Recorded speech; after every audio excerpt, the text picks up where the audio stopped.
Dans ma précédente vidéo, je vous parlais de l'importance de l'hydratation des cheveux et de la différence que cela pouvait apporter dans une routine capillaire. Des cheveux bien hydratés sont généralement souples, brillants et plus faciles à coiffer. Alors, dans cette nouvelle vidéo, nous allons voir comment correctement hydrater ses cheveux, étape par étape.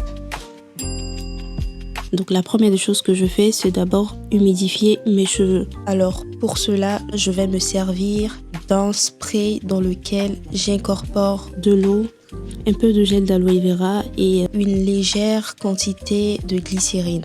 Il convient de préciser le rôle de chacun de ces éléments. L'eau constitue la base de cette préparation.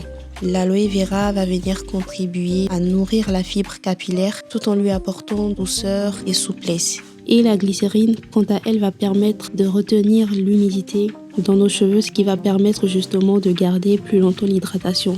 Une fois que j'obtiens ce mélange, je vaporise bien sur mes cheveux et en même temps que je vaporise, je me sers également d'une brosse pour brosser tout doucement mes cheveux au fur et à mesure afin de bien repartir l'hydratation.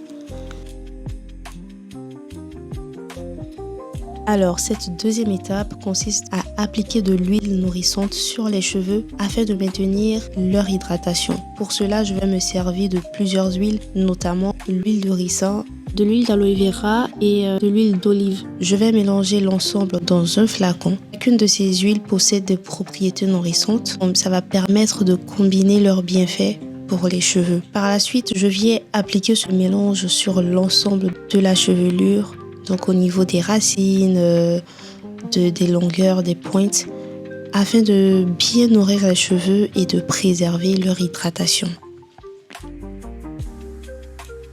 Alors du coup à cette étape, on peut déjà commencer à voir que les cheveux sont plus brillants, faciles à peigner. Franchement c'est cet effet-là qu'on recherche. Un effet plus beau, plus brillant. Et grâce à ces méthodes d'hydratation, on parvient justement à obtenir ce résultat.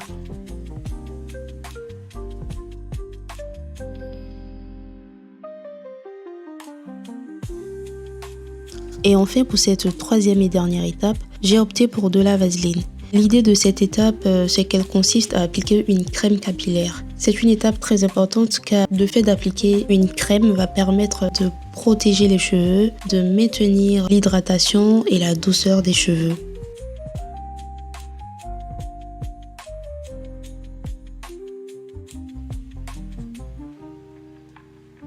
Et voilà.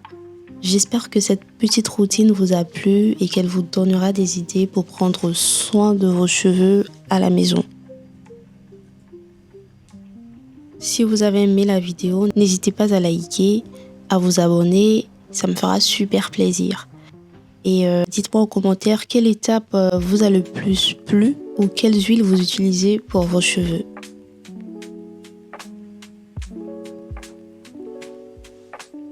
Merci et à bientôt pour une prochaine vidéo.